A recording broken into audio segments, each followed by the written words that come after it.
इसके बाद गोकू ने टेलीपोर्टेशन से यूनिवर्स 6 का रुख किया। जैसे ही वो वहां पहुंचा, वो सीधे एक लड़ाई के बीचों बीच प्रकट हुआ। एक साइयन लड़की जो वडोज के साथ ट्रेनिंग कर रही थी, उसे देखकर चौंक गई और बोली, अरे गोकू, तुम यहां क्या कर रहे हो? गोकू ने मुस्कुराते हुए कहा, देख रहा हूं कि तुम लोग सच में अपनी पावर बढ़ाने के लिए सीरियस हो गए हो। मुझे खुशी है कि तुम अपनी सीमाओं को तोड़ने की कोशिश कर रहे हो। इसी बीच चांपा, यूनिवर्स 6 का गॉड ऑफ डिस्ट्रक्शन, तेजी से दौड़ता हुआ आया और हांफते हुए बोला, रुको रुको, यहां लड़ाई मत करना। पिछली बार तुम्हारी लड़ाई ने लगभग मेरा पूरा यूनिवर्स तबाह कर दिया था। गोकू ने हंसते हुए कहा, चिंता मत करो चांपा, मैं यहां लड़ाई के लिए नहीं आया हूं, बल्कि तुम्हें कुछ देने आया हूं। गोकू ने अपनी हथेली आगे बढ़ाई और चांपा व बाकी लोगों को एक खास कैप्सूल दिया। वो बोला, ये कैप्सूल एक पोर्टल खोलेगा जिससे तुम कभी भी मेरे यूनिवर्स में आ सकते हो। इससे तुम यूनिवर्स के वॉरियर्स की नजरों से भी बच सकोगे, और हां, वहां ढेर सारा स्वादिष्ट खाना भी है। ये सुनकर चांपा की आंखें चमक उठीं।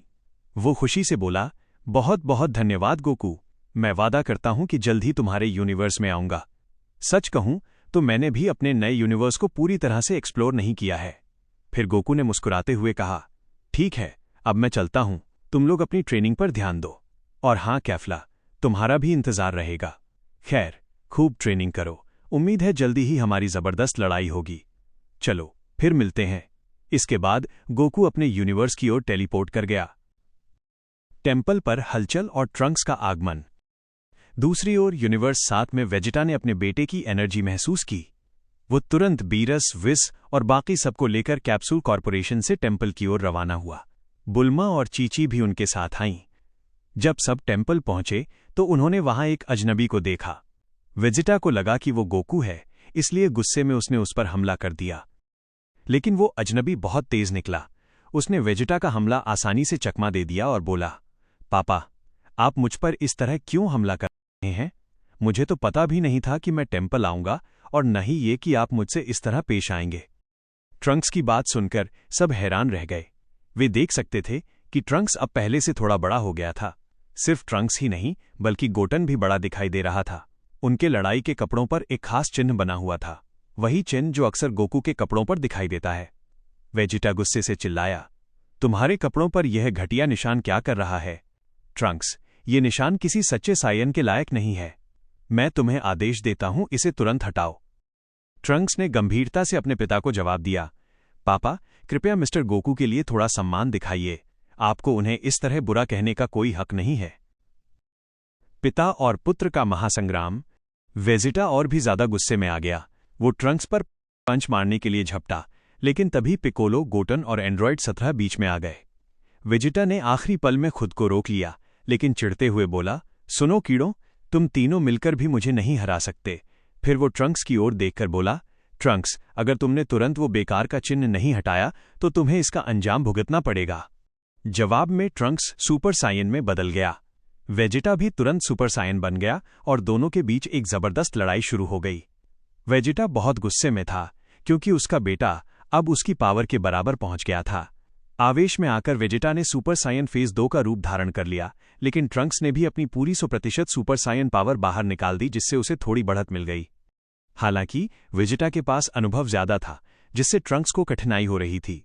फिर भी ट्रंक्स ने हार नहीं मानी और सुपर सायन गॉड फॉर्म में बदलकर अपनी पावर और बढ़ा दी। उसने अपने पिता पर एक जबरदस्त कॉम्बो अटैक किया, जिससे वेजिटा चौंक गया। उसे यकीन ही नहीं हो रहा था कि उसका बेटा इतना शक्तिशाली हो चुका है, इसलिए उसने सुपर सायन ब्लू का रूप धारण कर लिया। विस ये देखकर हैरान रह गया कि वेजिटा को अपने बेटे के सामने ब्लू फॉर्म का इस्तेमाल करना पड़ा। वेजिटा गंभीरता से बोला, ट्रंक्स, तुम सच में बहुत पावरफुल बन गए हो, लेकिन याद रखो, मेरे पास गॉड जैसी पावर है। भले ही तुमने गॉड फॉर्म हासिल कर लिया हो, पर मेरी पूरी पावर के सामने तुम अभी भी आधे रास्ते पर हो। वेजिटा अपनी बात पूरी भी नहीं कर पाया था कि अचानक उसे पेट में तेज दर्द महसूस हुआ। जब उसने नीचे देखा तो ट्रंक्स का पंच उसके पेट में धंसा हुआ था। अगले ही पल ट्रंक्स ने वेजिटा पर इतनी तेज और तगड़ी मार लगाई कि वेजिटा का पूरा शरीर जैसे टूटने लगा और वो घुटनों के बल गिर पड़ा। ट्रंक्स वापस अपने बेस फॉर्म में लौट आया। फ्रीजा की वापसी। बीरस, विस और बाकी सभी ये देखकर दंग रह गए कि कैसे ट्रंक्स ने वेजिटा को हरा दिया। तभी बीरस ने हंसते हुए कहा, अरे छोटे, क्या तुम्हें यूनिवर्स 7 का नया गॉड ऑफ डिस्ट्रक्शन बनने में दिलचस्पी है? इतनी कम उम्र में तुमने न सिर्फ अपने पिता का मुकाबला किया बल्कि उन्हें हराया भी। ट्रंक्स ने विनम्रता से जवाब दिया, धन्यवाद लॉर्ड बीरस, लेकिन मुझे धरती और यहाँ के लोगों की रक्षा करनी है, जैसा कि हमें मिस्टर गोकू ने सिखाया है। तभी अचानक आसमान में एक बड़ी स्पेसशिप दिखाई दी। उसके अंदर से एक छोटा जहाज बाहर निकला जिसमें से महान फ्रीजा बाहर आया। फ्रीजा ने उतरते ही जोर से कहा, कैसे हो कीड़ो? वेजिटा, आज मेरी सफलता और बदले का दिन है। बीरस के गुस्से से फ्रीजा की कुर्सी उसकी पूंछ से टूट गई। वेजिटा फ्रीजा की एनर्जी महसूस कर चौंक गया और बोला, ये कैसी पावर है फ्रीजा? क्या तुमने भी गोकू के साथ ट्रेनिंग की है? फ्रीजा ने ठंडी हंसी हंसते हुए जवाब दिया, ओ हो, सही पहचाना सायन। तुम्हें पता भी नहीं कि उस दाइशीन और गोकू ने हमें कैसी नर्क जैसी ट्रेनिंग करवाई है, लेकिन हर दर्द सफल रहा। वेजिटा ने ताना मारा, तो क्या तुम्हें लगता है कि थोड़ी ट्रेनिंग से तुम मुझे हरा दोगे? फ्रीजा ने मुस्कुराते हुए कहा, प्रिंस, इस बार तुम किस्मत वाले हो। तुम्हारे बेटे ने मुझसे वादा लिया है कि मैं तुम्हें नहीं मारूंगा, लेकिन बीरस उतना लकी नहीं होगा। मैं उसे वही दर्द दूंगा जो मुझे झेलना पड़ा। इतना कहकर फ्रीजा ने अपने फाइनल फॉर्म में थोड़ी सी पावर रिलीज की। उसकी एनर्जी इतनी भयंकर थी कि पूरे यूनिवर्स में महसूस की गई। कुछ योद्धा इस शक्ति से कांप उठे तो कुछ ने इसे चुनौती की तरह लिया। बीरस का चेहरा डर से सफेद पड़ गया था। उसे अब समझ आ गया था कि फ्रीजा की पावर उससे कहीं ज्यादा हो चुकी थी। वेजिटा भले ही थोड़ा मुकाबला कर सकता था, लेकिन फ्रीजा के पास अब भी अपनी गोल्डन फॉर्म की पावर बाकी थी। स्थिति बिगड़ती देख विस सामने आया और गंभीरता से बोला, माफ करना फ्रीजा, मैं तुम्हें यूनिवर्स के गॉड ऑफ डिस्ट्रक्शन को खत्म करने नहीं दे सकता। फ्रीजा ने हल्की हंसी के साथ जवाब दिया, चिंता मत करो मिस्टर विस, मुझे मालूम है कि अगर मैंने बीरस को मार डाला तो यूनिवर्स का संतुलन बिगड़ जाएगा। मैं बस उसके और वेजिटा के साथ थोड़ा खेलना चाहता हूं। विस ने उसे गंभीरता से देखा, फिर चुपचाप पीछे हट गया और फ्रीजा को खुली छूट दे दी। अब फ्रीजा ने बीरस पर हमला करना शुरू कर दिया। वेजिटा डर के मारे कुछ नहीं कर पा रहा था। फ्रीजा ने बीरस को इतनी बेरहमी से मारा कि हर एक पंच के साथ बीरस खून उगल रहा था। फिर फ्रीजा ने अपनी डेथ बीम से बीरस के हाथ पैरों को घायल किया, अपनी पूंछ से उसे उठाया और उसकी पीठ पर कई पंच मारे। इसके बाद उसने बीरस को नीचे फेंका और उसके सिर पर पैर रखकर रौंद दिया। बीरस अब मौत के बहुत करीब था। फ्रीजा ने फिर विस से कहा, अब तुम इसे ले जाओ। विस ने चुपचाप बीरस को उठाया और उसे सुरक्षित जगह ले जाकर उसकी चोटें ठीक करने लगा। वहीं दूसरी ओर प्रिंस वेजिटा अब भी सदमे में था, लेकिन फ्रीजा ने उसे एक जोरदार लात मारी जिससे वो दूर जाकर गिर पड़ा। फ्रीजा एक पल में उसके सामने प्रकट हुआ और लगातार पंच मारकर उसे बुरी तरह अपमानित करने लगा, ठीक वैसे ही जैसे उसने कभी नेमेक प्लैनेट पर किया था। जब फ्रीजा का मन भर गया तो उसने वेजिटा को थोड़ी सी एनर्जी दी ताकि वो मर न जाए। फिर उसने बीरस की तरफ देखा जो डर से कांप रहा था। फ्रीजा ने सिर्फ एक मुस्कान दी और वापस वेजिटा की ओर देखा जो धीरे धीरे होश में आ रहा था। प्लैनेट वेजिटा का असली सच। जैसे ही वेजिटा ने पूरी तरह होश संभाला, फ्रीजा ने उसे अपनी पूंछ से उठा लिया और गंभीर स्वर में पूछा, बताओ वेजिटा, क्यों तुमने एक सायन को धोखा दिया? चाहे गोकू तुम्हें पसंद न हो, पर मैंने कभी नहीं सोचा था कि तुम इतना नीचे गिर जाओगे। तुम्हारी मक्कारी की कोई सीमा नहीं है। तुम्हारी हालत भी तुम्हारे पिता जैसी है। फ्रीजा ने फिर शैतानी मुस्कान के साथ कहा, क्या तुम जानना चाहते हो कि मैंने प्लैनेट वेजिटा को क्यों तबाह किया था? वेजिटा ने गुस्से में जवाब दिया, मुझे सब पता है। तुमने हमारे प्लैनेट को इसलिए तबाह किया क्योंकि तुम्हें लेजेंडरी सुपर सायन के जन्म से डर लग रहा था। यही एक कारण था। फ्रीजा ठहाका मारते हुए बोला, तुमने सचमुच इस मूर्खता पर विश्वास कर लिया? मैं महान फ्रीजा किसी बंदर से डरने वाला नहीं हूं। वो तो बस एक बहाना था। असल में बीरस ने मुझे धमकी दी थी, अगर मैं साइंस को नहीं मारता तो वो मुझे खत्म कर देता। वेजिटा ये सुनकर हैरान रह गया। उसने चौंकते हुए कहा, झूठ मत फैलाओ फ्रीजा, तुम बस हमारे बीच दुश्मनी फैलाना चाहते हो। फ्रीजा ने फिर ठहाका लगाया, मुझे इससे कोई फायदा नहीं है। मैंने तो बस सच बताया है। अब तुम्हें विश्वास करना है या नहीं, वो तुम्हारी मर्जी। अगर चाहो तो बीरस से पूछ लो या फिर उससे भी बेहतर उस शेनरॉन से पूछ लो जो सभी इच्छाएं पूरी करता है। ये सुनकर वेजिटा ने धीरे से बीरस की ओर देखा। बीरस ने अपनी नजरें चुरा ली, जिससे वेजिटा को साफ समझ आ गया कि फ्रीजा सच बोल रहा था। वेजिटा का दिल टूट गया। उसे एहसास हुआ कि उसने अपने जैसे एकमात्र शुद्ध रक्त सायन गोकू के साथ अपनी सच्ची दोस्ती को धोखा दिया था, सिर्फ इसलिए कि उसके दुश्मन ने उसे शक्ति और ऊंचे ओहदे का लालच दिया था। अब वेजिटा का गुस्सा और दर्द दोनों चरम पर थे। इसी बीच विस घायल बीरस को तुरंत अपने प्लैनेट ले गया। फ्रीजा ने जाते जाते कहा, अब मेरा यहां अर्थ पर कोई काम नहीं रहा। बहुत जल्द फिर मिलेंगे, बिना राज्य के प्रिंस। इतना कहकर वो वहां से चला गया। पीछे केवल तनाव और बेचैनी छोड़ गया। गोकू, एंड्रॉयड 18 और दाइशिंकान। जब यह सब हो रहा था, उसी समय गोकू एंड्रॉयड 18 के साथ थोड़ा आराम कर रहा था। गोकू ताज़ी हवा ले रहा था, तभी अचानक एंड्रॉयड 18 ने पीछे से आकर उसे गले लगा लिया। गोकू चौंक गया और गुस्से में बोला, अरे ये क्या कर रही हो एंड्रॉयड 18? मैंने कहा था मुझसे इतनी नज़दीक मत आना, क्या तुम भूल गई हो? एंड्रॉयड 18 ने मुस्कुराते हुए कहा, अरे गोकू, इतना भी बुरा नहीं था, ये तो बस एक गले लगाना था। मैंने सोचा तुम्हें थोड़ी और संगत पसंद आएगी। गोकू बिना कुछ बोले वहां से उड़कर दाइशिंकान के पास चला गया। एंड्रॉयड 18 ने उसे जाते हुए देखा और बुदबुदाई, लगता है ये काम जितना सोचा था उससे कहीं ज्यादा मुश्किल होने वाला है, लेकिन मैं हार नहीं मानने वाली। उधर दाइशिंकान ने गोकू से कहा, मुझे लगता है तुम्हें एंड्रॉयड 18 को एक मौका देना चाहिए। आखिरकार वो हमेशा तुम्हारे साथ रही है, यहां तक कि टूर्नामेंट ऑफ पावर में भी उसने तुम्हारी मदद की थी। मुझे लगता है उसके इमोशन सच्चे हैं। गोकू ने आसमान की ओर देखते हुए कहा, शायद तुम सही कह रहे हो दाइशिंकान, लेकिन मैं ठीक से नहीं जानता कि मैं क्या महसूस कर रहा हूं। ये अजीब सा एहसास मुझे सिर्फ एंड्रॉयड 18 के साथ नहीं, बल्कि कुछ और लड़कियों के साथ भी हो रहा है। दाइशिंकान थोड़ा हैरान होकर बोले, क्या मतलब है तुम्हारा? कहीं उनमें मेरी बेटी वाडोज भी तो नहीं? गोकू ने शर्मिंदा होते हुए जवाब दिया, हाँ, मुझे माफ करना, मेरा ऐसा कोई इरादा नहीं था, पर जब मुझे एहसास हुआ तब तक बहुत देर हो चुकी थी। पर चिंता मत करो, मैं वाडोज के करीब नहीं जाऊंगा। दाइशिंकान ने मुस्कुराते हुए कहा, चिंता मत करो गोकू, अगर तुम सच में उसे चाहते हो तो कोई समस्या नहीं होगी। बस ध्यान रखना कि उसे कभी चोट न पहुंचे। गोकू ने सिर झुकाकर कहा, धन्यवाद, लेकिन सच कहूं तो मैं अभी भी अपने इमोशंस को नहीं समझ पा रहा। मेरा एक ही लक्ष्य है, पूरे मल्टीवर्स में सबसे पावरफुल और परफेक्ट बनना।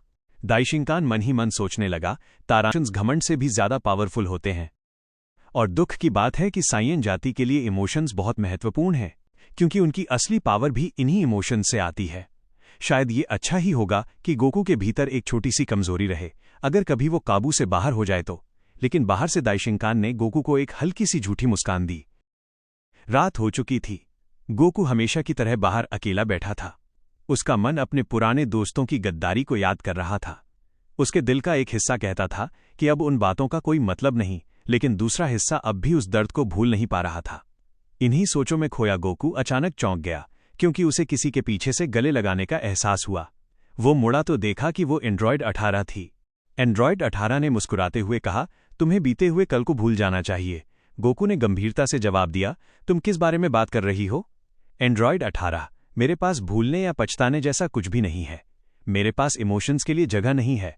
मुझे सिर्फ अपनी पावर को बढ़ाना है, बस। एंड्रॉयड 18 ने गहरी सांस लेते हुए कहा, गोकू, दिखावा मत करो। मैं जानती हूं कि तुम्हारा दिल बहुत नेक और बड़ा है।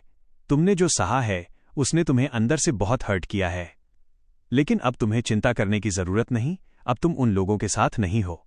याद रखो, असली परिवार वही होता है जो अच्छे और बुरे दोनों समय में तुम्हारे साथ खड़ा हो, न कि सिर्फ खून का रिश्ता। गोकू ने सख्त लहजे में कहा, ऐसी बेकार की बातें मत करो एंड्रॉयड 18। अब मैं एक गॉड ऑफ डिस्ट्रक्शन हूं।